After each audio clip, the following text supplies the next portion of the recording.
Hello everyone, my name is Shivani Tomar. Welcome to Eklavya Snatak. Today we are going to discuss about the topic business environment and entrepreneurship. ठीक है, ये हमारी business organisation and management की second unit है जिसको आज हम discuss करेंगे। तो फर्स्ट आता है हमारा बिजनेस इन्वायरमेंट। बिजनेस इन्वायरमेंट क्या होता है? वो सारी एक्सटर्नल फोर्सेस जो हमारे एक बिजनेस के फंक्शन को इफेक्ट करती है या अफेक्ट करती है, उसको क्या बोलते हैं? Business environment. अब कौन कौन सी ऐसी एक्सटर्नल फोर्सेज हैं जो हमारे इन्वायरमेंट को इफेक्ट करती है? जैसे कि सोशल फैक्टर्स हो गए, पॉलिटिकल फैक्टर्स हो गए, लीगल, गवर्नमेंट, मीडिया, जो भी आसपास का जो इन्वायरमेंट है हमारे बिजनेस में, वो किस तरीके से हमारे बिजनेस को इफेक्ट कर रहा है, इसको क्या बोलते हैं हम? Business environment. ठीक है, आगे चलते हैं। आगे हमारा हम देखेंगे इसमें फीचर्स ऑफ बिजनेस इन्वायरमेंट कि बिजनेस इन्वायरमेंट के क्या क्या फीचर्स हैं। ठीक है, तो sum of internal and external forces. तो जो भी हमारा बिजनेस इन्वायरमेंट है वो इंटरनल एंड एक्सटर्नल फोर्सेस के समीशन से ही बना है। इंटरनल फोर्सेस आ गई हमारे जो एक बिजनेस के अंदर की जो भी इंटरनल फोर्सेस है, जैसे कि मैनेजमेंट की फोर्स हो गई, एम्प्लॉयज़, इन्वेस्टर्स, ये सारी। एक्सटर्नल फोर्सेस हो गई हमारी जैसे कि बाहर का इन्वायरमेंट, जैसे कि सोशली, पॉलिटिकल, लीगल, ये सब कैसे हमारे बिजनेस को कैसे इफेक्ट कर रहे हैं, उस चीज़ को हम बोल रहे हैं एक्सटर्नल। ठीक है, अब आता है इंटरकनेक्टेड एंड कोऑर्डिनेटेड। अब ये सारे जो डिफरेंट डिफरेंट एस्पेक्ट्स हैं हमारे, एक दूसरे से कनेक्टेड है। ठीक है, एक का इम्पैक्ट दूसरे पे पड़ रहा है, तो क्या हो रहा है, इसको इसीलिए बोला है ये इंटरकनेक्टेड एंड कोऑर्डिनेटेड। एक दूसरे से मिलके ही बना है और एक दूसरे का असर एक दूसरे पे पड़ रहा है। ठीक है, थर्ड आता है हमारा dynamic in nature. Dynamic in nature इसलिए है क्योंकि जो एक्सटर्नल फोर्सेस हैं, इंटरनल फोर्सेस हैं, एक डाइवर्सिटी है इसमें। ठीक है, डिफरेंट डिफरेंट फैक्टर्स है, साथ में मिलके काम कर रहे हैं, तो क्या होता है किसी एक में चेंज होता है, तो इससे हमारे बिजनेस एनवायरनमेंट पे फ़र्क पड़ता है। पॉजिटिव भी फ़र्क पड़ सकता है, नेगेटिव भी फ़र्क पड़ सकता है, क्योंकि डाइवर्सिटी बहुत ज़्यादा है। ठीक है, असर्टेन। फोर्थ पॉइंट है हमारा असर्टेन, अनसर्टेन। अनसर्टेन का मतलब होता है कि बिजनेस इन्वायरमेंट का जो भी इन्वायरमेंट है, चाहे वो एक्सटर्नल फोर्सेज हैं, इंटरनल फोर्सेज हैं, उन पर हमारा कोई कंट्रोल नहीं होता, वो सब असर्टेन होती है। जैसे किसी एम्प्लॉय ने मिलके स्ट्राइक कर दी, इस पे हमारा कोई वो नहीं है, तो ये भी क्या है, असर्टेन है, हमें पता ही नहीं कि आगे चल के क्या हो जाए। ठीक है, जैसे कोई पॉलिसी आ गई, कोई गवर्नमेंट की ऐसी पॉलिसी आ गई जो सारी चीज़ें, जैसे डिमोनिटाइजेशन आया था, उससे सारी चीज़ें हमारी चेंज हो गई थी, पूरा हमारा बिजनेस एनवायरनमेंट चेंज हो गया था। तो ये क्या है, ये असर्टेन है कि आगे चल के क्या होगा हम प्रिडिक्ट नहीं कर सकते। फोर्थ पॉइंट पे आता है कॉम्प्लेक्स। अब डिफरेंट डिफरेंट फैक्टर्स हैं हमारे, तो कॉम्प्लेक्सिटी तो होगी, सोशल भी है, पॉलिटिकल भी है, लीगल भी है, ये सारे डिफरेंट डिफरेंट फैक्टर्स हैं, तो इनको साथ में मिलकर काम करना होता है। इसलिए यहाँ पे क्या है, कॉम्प्लेक्सिटी देखने को मिलती है हमारे बिजनेस एनवायरनमेंट में। रिलेटिव, एक दूसरे से रिलेटेड होते हैं ये सारे के सारे। ठीक है, आगे बढ़ते हैं। आगे है हमारी इंपॉर्टेंस ऑफ बिजनेस इन्वायरमेंट कि बिजनेस इन्वायरमेंट के बारे में जान के हमें क्या क्या इंपॉर्टेंस है। ठीक है, क्या क्या फ़ायदे हो सकते हैं हम बिजनेस इन्वायरमेंट के, अगर अच्छे से रिसर्च करें कि हम अपना बिजनेस किस अच्छे तरीके से हम चला सकते हैं। तो फर्स्ट पॉइंट है हमारा determine business opportunities and threat. तो बिजनेस इन्वायरमेंट के बारे में अच्छे से जान के हम क्या कर सकते हैं, अपने जो भी अपॉर्चुनिटीज़ हैं आने वाली, उनको हम रिकॉग्नाइज कर सकते हैं, फर्स्ट मूवर बन सकते हैं। उस जैसे कोई भी न्यू प्रोडक्ट लॉन्च होने वाला है, उसको हमने लॉन्च कर दिया, तो क्या हम फर्स्ट मूवर बन जाएंगे उस चीज़ के। थ्रेड्स, कोई भी आगे चल के कोई पॉलिसी आने वाली है या कुछ भी है जिस उसके लिए हम पहले से प्लानिंग बना के रख सकते हैं कि उससे कैसे बचा जा सकता है। तो ये क्या है, अपॉर्चुनिटी एंड थ्रेट्स का डिटरमाइन कर लेते पहले से। कस्टमर फोकस होता है, तो कस्टमर का क्या टेस्ट है, क्या क्या उसका सेंस है कि उसको किस तरीके की फैसिलिटी, किस तरीके की सर्विस चाहिए, उस चीज़ के ऊपर फोकस रहता है कस्टमर के ऊपर। फिर आता है थर्ड, स्ट्रेटजी फॉर्मुलेशन। जब हम कोई भी अपॉर्चुनिटी या थ्रेट्स को रिकॉग्नाइज कर लेते हैं, उसके बाद हम करते हैं स्ट्रेटजी फॉर्मुलेशन। अगर कोई अपॉर्चुनिटी आने वाली है तो उसके लिए कैसे हम स्ट्रेटजी बनाएंगे, या कोई थ्रेट है तो उसके लिए हम कैसे स्ट्रेटजी बनाएंगे। फोर्थ पॉइंट है हमारा कॉन्टिन्यूस लर्निंग। अब बिजनेस इन्वायरमेंट के बारे में कोई ऐसा तो है नहीं कि ये बस जैसा है वैसा ही बना रहेगा, टाइम टाइम पे इसमें चेंजेस आते रहते हैं। तो इससे क्या होता है, चेंजेस आएंगे तो हमें वो चेंजेस के बारे में सीखना पड़ेगा, क्या क्या न्यू चीज़ें आ रही हैं उसके बारे में सीखना पड़ेगा। तो ये क्या है, बिजनेस इन्वायरमेंट एक कॉन्टिन्यूस लर्निंग बन जाता है हमारे लिए। तो हमें समय समय पे इसके ऊपर लर्निंग करनी पड़ती है, नई नई चीज़ों के ऊपर रिसर्च करनी पड़ती है। तो ये चीज़ है। फिफ्थ पॉइंट आता है गिविंग डायरेक्शन फॉर ग्रोथ। अब बिजनेस इन्वायरमेंट में हम जब इतनी सारी रिसर्च करते हैं तो क्या होता है, हमारी जो ग्रोथ है उसको एक डायरेक्शन मिल जाती है कि हाँ इस चीज़ में हमें अपनी ग्रोथ करनी है, ठीक है। फिफ्थ पॉइंट पे आता है हमारा मीटिंग कंपटीशन। अब बिजनेस इन्वायरमेंट पे अगर हेल्दी कंपटीशन होगा, कंपटीशन तो होता ही है, अब हेल्दी कंपटीशन होगा तो हमारे बिजनेस को भी फ़ायदा होगा और दूसरे बिजनेसेस को भी फ़ायदा होगा। फिफ्थ पे से लास्ट पॉइंट आता है हमारा इमेज बिल्डिंग। तो बिजनेस एनवायरनमेंट में जो हमारा बिजनेस एनवायरनमेंट सबसे ज़्यादा हमारे बिजनेस को इमेज बिल्डिंग पे ध्यान देता है। इससे हमारी सोसाइटी में क्या इमेज बनेगी हमारे बिजनेस को लेके, वो सब डिसाइड होता है। थर्ड पे हमारा टॉपिक है लेयर्स ऑफ बिजनेस एनवायरनमेंट। तो इसके 3 लेयर्स हैं बिजनेस एनवायरनमेंट के, किस किस तरीके से हमारा जो बिजनेस एनवायरनमेंट इफेक्ट होता है। फर्स्ट है माइक्रो, सेकंड है मीसो एंड थर्ड है मैक्रो लेवल। चलिए डिस्कस करते हैं एक एक करके इनको। फर्स्ट है हमारा माइक्रो एनवायरनमेंट। माइक्रो एनवायरनमेंट ऐसा एनवायरनमेंट है जहाँ पे एक पर्टिकुलर फर्म या किसी ऑर्गेनाइजेशन के ऊपर ही इफेक्ट पड़ता है या इंटरनली इफेक्ट पड़ता है किसी के ऊपर, किसी ऑर्गेनाइजेशन के ऊपर।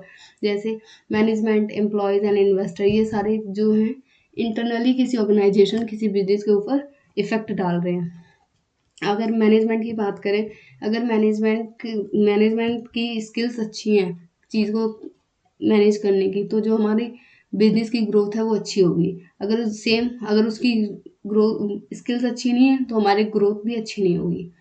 इन्वेस्टर्स भी सेम ऐसे ही हैं, अगर वो इन्वेस्टर हमारी जो कंपनी है या बिजनेस है उसमें इन्वेस्ट कर रहे हैं तो अच्छी बात है। अगर वो हमारी कंपनी को या उसको छोड़ के जा रहे हैं तो इसका मतलब है कि हमारे कहीं ना कहीं लैकिंग हो रही है मैनेजमेंट में या एम्प्लॉयज़ में, कहीं ना कहीं कुछ लैकिंग है। सेकेंड पॉइंट आता हमारा meso environment. The meso environment is the setting between the micro and macro opportunity. ये क्या करता है, मीसो एनवायरनमेंट माइक्रो और मैक्रो एंड माइक्रो अपॉर्चुनिटी के बीच का काम करता है। जैसे कि सप्लायर हो गया, कस्टमर हो गया, मार्केटिंग इंटरमीडिएट्स हो गया, कॉम्पिटिटर्स हो गए, स्टेक होल्डर्स हो गए, ठीक है। ये सब आपस में मिलकर जब काम करते हैं तो इसमें माइक्रो एंड माइक्रो अपॉर्चुनिटी दोनों को कंबाइंड कर दिया जाता है। थर्ड आता है हमारा मैक्रो इन्वायरमेंट। मैक्रो इन्वायरमेंट में क्या होता है कि जब एक बड़े लेवल पे हमारी इकोनॉमी को इफेक्ट जब पड़ता है उसको क्या बोलते हैं हम, मैक्रो इन्वायरमेंट। जैसे कि डेमोग्राफिक हो गया, कि किसी जेंडर में इकोनॉमिक्स एनवायरनमेंट हो गया, किसी पॉलिसी में चेंज आ गया, सोशली कोई इशू क्रिएट हो गया, ये सारे जब इफेक्ट हमारे उसमें डालते हैं इकोनॉमिक लेवल पे, बड़े लेवल पे, तो उसको बोलते हैं मैक्रो इन्वायरमेंट। जैसे टेक्नोलॉजी में चेंज आ गया, आजकल हम क्या है स्मार्टफोन का यूज़ कर रहे हैं, स्मार्ट टीवीज़ का यूज़ कर रहे हैं, तो ये क्या है एक टेक्नोलॉजी में सडन चेंज आया। ऑनलाइन क्लासेस हम ले रहे हैं तो क्या है टेक्नोलॉजी में चेंज आया। इकोलॉजिकल कंसर्न हो गई, पॉलिटिकल लीगल इश्यूज क्रिएट होते हैं, तो ये क्या करते हैं मैक्रो लेवल पे इफेक्ट डालते हैं हमारे इन्वायरमेंट पे। तो ये जब भी कोई बड़े लेवल पे हमारे इन्वायरमेंट में फ़र्क डालते हैं ये सारे स्टेप, जैसे डेमोग्राफिक, इकोनॉमिक, तो ये इसको बोलते हैं हम मैक्रो इन्वायरमेंट। अब आते हैं बिजनेस फ्रेंडली इन्वायरमेंट। तो ऐसा इन्वायरमेंट जो बिजनेस को ओपन करने के लिए अपॉर्चुनिटी दे और जो बिजनेस ऑलरेडी ओपन है उनको सर्वाइव एंड ग्रो करने में हेल्प करे, तो इसको क्या बोलते हैं एक हेल्दी बिजनेस फ्रेंडली इन्वायरमेंट, ठीक है। तो characteristics of a business friendly environment क्या हो सकते हैं कैरेक्टरिस्टिक्स बिजनेस फ्रेंडली इन्वायरमेंट के। पहले तो बिजनेस फ्रेंडली इन्वायरमेंट हमने बताया ऐसा इन्वायरमेंट जहाँ पे किसी भी बिजनेस को अच्छे से रन करने के लिए फ्रीली उसको फ्रीडम दी जाए, ठीक है।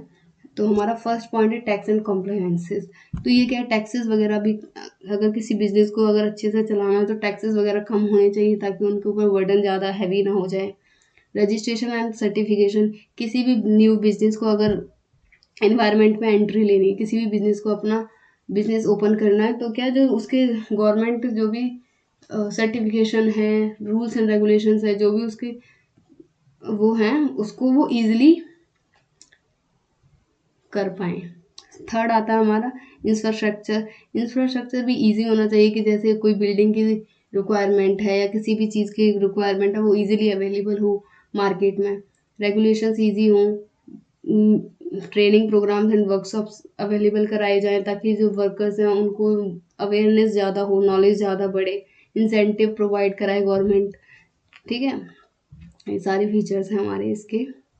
आगे बढ़ते हैं बिजनेस एथिक्स। बिजनेस एथिक्स क्या होते हैं? Business ethics basically code of conduct, rules and regulations होते हैं जो किसी भी ऑर्गेनाइजेशन या बिजनेस के द्वारा यूज़ करे जाते हैं कि उनका जो इन्वायरमेंट है बिजनेस का वो अच्छा बना रहे। तो सिग्निफिकेंस ऑफ बिजनेस इन्वायरमेंट, क्या क्या सिग्निफिकेंस है बिजनेस इन्वायरमेंट की वो हम देखते हैं। Strictly leads to profit. अब कोई भी बिजनेस अगर अपनी एथिक्स को, रूल्स एंड रेगुलेशंस को, मोरल्स को अगर अच्छे तरीके से यूज़ करेगा तो वो प्रॉफिट भी ज़्यादा अर्न करेगा। ट्रांसपेरेंसी इन द बिजनेस, तो जो भी ट्रांसपेरेंसी है बिजनेस में सबके बीच में वो इक्वल रहेगी। Get talented employees on the board, जो भी एम्प्लॉयज़ हैं उनका जो भी टैलेंट है वो सामने आ पाएगा, वो अच्छे से काम कर पाएंगे। ठीक है, क्रिएट अ पॉजिटिव इमेज, तो इससे क्या हुआ, जब आप सारे रूल्स एंड रेगुलेशंस फॉलो करोगे तो आपकी एक पॉजिटिव इमेज क्रिएट होगी। सेफ गार्ड कंज्यूमर राइट्स, तो जो कंज्यूमर्स के राइट्स हैं उनको भी एक सेफ्टी प्रोवाइड कराता है। ठीक है, ये सारे बेनिफिट्स हैं हमारे, सिग्निफिकेंस है बिजनेस एथिक्स के। आगे मूव करते हैं प्रिंसिपल ऑफ बिजनेस एथिक्स। तो हम देखेंगे कि प्रिंसिपल क्या क्या हैं बिजनेस एथिक्स के। Essentially any business that run in India compromise of these ethical principles. ठीक है, जैसे इंटीग्रिटी हो गई, लॉयल्टी हो गई, honesty, respect and concern, fairness, leadership. तो इतने ये जो हमारे प्रिंसिपल हैं इनको ध्यान में रख के ही बिजनेस एथिक्स करे, यही बिजनेस एथिक्स के प्रिंसिपल हैं, इनको ही ध्यान में रख के कोई भी बिजनेस चलाया जाता है। इंटीग्रिटी, लॉयल्टी हो, सबके बीच में कैसे काम करना है, अच्छे से करना है, ऑनेस्टी हो सबके बीच में, रिस्पेक्ट हो, फेयरनेस हो कि कुछ गलत नहीं करना है, किसी के साथ भेदभाव नहीं करना है, लीडरशिप क्वालिटी अच्छी हो। ये सारे जो हैं बेसिक प्रिंसिपल हैं हमारे एथिक्स के। अब आते हैं हम business entrepreneurship. Entrepreneurship literally means to initiate and innovate to fulfil public needs and want. Entrepreneurship क्या होते हैं? वो एक इनिशिएटिव या इनोवेशन लेते हैं कि पब्लिक की जो नीड्स एंड वांट्स हैं उनको फुलफिल किया जा सके। ठीक है, an entrepreneur is a person who undertakes risk to start venture and pursue opportunity with discretion and expertise. तो एंटरप्रेन्योर कौन होता है? वो व्यक्ति जो रिस्क अंडरटेक करता है और एक स्टार्टअप स्टार्ट करता है ताकि वो जो भी अपॉर्चुनिटी है उसको ग्रैब कर सके। ठीक है, जो भी इन्वायरमेंट में अपॉर्चुनिटीज़ हैं उनका फ़ायदा उठा सके। तो बिजनेस एंटरप्रेन्योरशिप का क्या क्या काम होते हैं? तो रिस्क सीकिंग, तो कोई भी एंटरप्रेन्योरशिप है वो क्या है, एक अपने दम पे रिस्क लेता है, अपनी मनी इन्वेस्ट करता है किसी भी चीज़ में, तो ये क्या है, एक रिस्क सीकिंग है। ठीक है, रिस्क सीकिंग मतलब सपोज आप टेलर की दुकान है तो आप अपनी इन्वेस्टमेंट उसमें लगाते हो, आप एक मशीन खरीदते हैं, आप कपड़े वगैरह खरीदते हैं, तो आपने अपनी खुद की मनी लगाई है ताकि आप एक पर्टिकुलर मार्केट में अपना स्टार्टअप स्टार्ट कर सकें। तो इसको क्या बोलते हैं, रिस्क सीकिंग, मतलब आपने रिस्क लिया है अपनी खुद की मनी को इन्वेस्ट करके। प्रॉब्लम आइडेंटिफाइंग, कि क्या क्या प्रॉब्लम है आसपास के एरिया में उसको आइडेंटिफाई करना, फिर उसका सॉल्यूशन ढूंढना। ठीक है, फिर कुछ इनोवेटिव आइडियाज़ लेके आना कि क्या क्या आप उसमें इनोवेटिव कर सकते हो। फिर मोटिवेटेड रहना, अगर आपको सर्टेन कुछ फेलियर मिलती हैं तो आपको डिमोटिवेटेड नहीं होना है, मोटिवेशन कंटिन्यू करना है। गुड कम्युनिकेटर, देखो बिजनेस एंटरप्रेन्योरशिप को में जो एंटरप्रेन्योर्स होते हैं उनकी गुड कम्युनिकेशन स्किल्स होनी चाहिए, कन्विंसिंग पावर अच्छी होनी चाहिए जिससे वो अपने बिजनेस को अच्छे से रन कर पाए। ठीक है, आगे मूव करते हैं सोशल एंटरप्रेन्योरशिप। अभी हमने डिस्कस किया बिजनेस एंटरप्रेन्योरशिप, तो सिमिलर इसके है सोशल एंटरप्रेन्योरशिप। सोशल एंटरप्रेन्योरशिप में ये ध्यान रखा जाता है कि सोशली आप कैसे हेल्प कर सकते हैं, आपको प्रॉफिट भी अर्न करना है लेकिन सोशली भी हेल्प करनी है आपको। ठीक है, इसमें यही होता है सोशल एंटरप्रेन्योरशिप में। Social entrepreneurship can be understood as a process of finding problem. कोई भी सोशल प्रॉब्लम है उसको फाइंड आउट करना, उसके ऊपर इम्प्लीमेंटेशन करना, उसके ऊपर सॉल्यूशन फाइंड आउट करना, फिर उसको आगे फर्दर उस प्रॉब्लम के ऊपर काम करते रहना ताकि उसका सॉल्यूशन ढूंढा जा सके। The motive still is to earn profit. Socially welfare तो करना ही करना है लेकिन इसके साथ में उनको प्रॉफिट भी अर्न करना है, क्योंकि कोई भी ऑर्गेनाइजेशन बिना फाइनेंशियल स्टेबिलिटी के वो रन कर ही नहीं सकती है। तो हर एक ऑर्गेनाइजेशन को फाइनेंशियल स्टेबिलिटी चाहिए होती है। ठीक है, आगे चलते हैं। अब देखते हैं हम फीचर्स ऑफ सोशल एंटरप्रेन्योरशिप, क्या क्या फीचर्स होते हैं हमारे सोशल एंटरप्रेन्योरशिप के। सॉल्यूशन सीकिंग, कोई भी सॉल्यूशन है, सॉल्यूशन सीकिंग होती है कि क्या क्या उसमें कोई मार्केट है, वहाँ पे क्या क्या प्रॉब्लम्स थी पहले, उनका क्या क्या सॉल्यूशन हो सकता है। प्रॉब्लम आइडेंटिफिकेशन, कोई भी प्रॉब्लम है उसकी आइडेंटिफिकेशन करना, फिर उसके ऊपर सॉल्यूशन को ढूंढना कि कौन कौन से बेस्ट ऑप्शंस हैं जिनका सॉल्यूशन किया जा सकता है। कंटिन्यूअल प्रोसेस, देखो सोशल एंटरप्रेन्योरशिप एक कंटिन्यूअल प्रोसेस है, इसको बीच में रोका नहीं जा सकता है, ये एक कंटिन्यूअस प्रोसेस में चलता रहता है। सोशल कैपिटल, इसमें किसी एक बंदे की कैपिटल नहीं होती, सोशल फंड होता है इसमें, तो इसलिए इसको क्या बोलते हैं, सोशल कैपिटल। प्रॉफिट ओरिएंटेड होता है, एज वेल एज इसमें सोशल वेलफेयर भी होता है। प्रॉफिट भी अर्न करना है क्योंकि फाइनेंशियल स्टेबिलिटी हर ऑर्गेनाइजेशन को चाहिए, इसके साथ ही ये प्रॉफिट अर्न भी करते हैं। ठीक है, अब हम देखेंगे difference between social entrepreneurship and business entrepreneur. ठीक है, सोशल एंटरप्रेन्योर का क्या क्या, पहले हम सोशल एंटरप्रेन्योर के डिफरेंसेस देखेंगे, फिर बिजनेस के। तो गोल, फिल अ मार्केट गैप, तो जो भी मार्केट में जो गैप है, सोशल एंटरप्रेन्योर का क्या काम होता है, जो भी मार्केट में गैप है उसको फुलफिल करना। चेंज द वर्ल्ड, वर्ल्ड को कैसे चेंज कर सकते हैं इन अ पॉजिटिव वे। ठीक है, ऑब्जेक्टिव क्या है, create sustainable solution for social image, कि हमें ऐसा सॉल्यूशन ढूंढना है ताकि सोसाइटी का या समाज का अच्छा हो सके।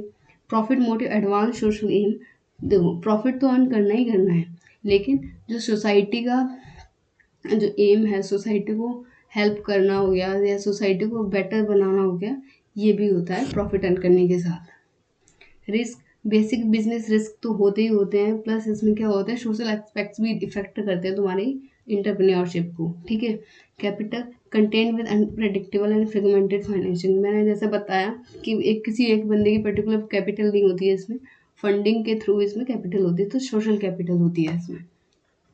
अब आते हैं हम बिजनेस एंटरप्रेन्योर पे, इसके क्या क्या फीचर्स है या क्या क्या डिफरेंस है इन दोनों के बीच में। तो गोल क्या होता है बिजनेस एंटरप्रेन्योर का, कैप्चर मार्केट सिक्योरली, कि कैप्चर करता है मार्केट को सिक्योरली, कि अपना गोल उसको वहीं पे अपना क्रिएट करना है।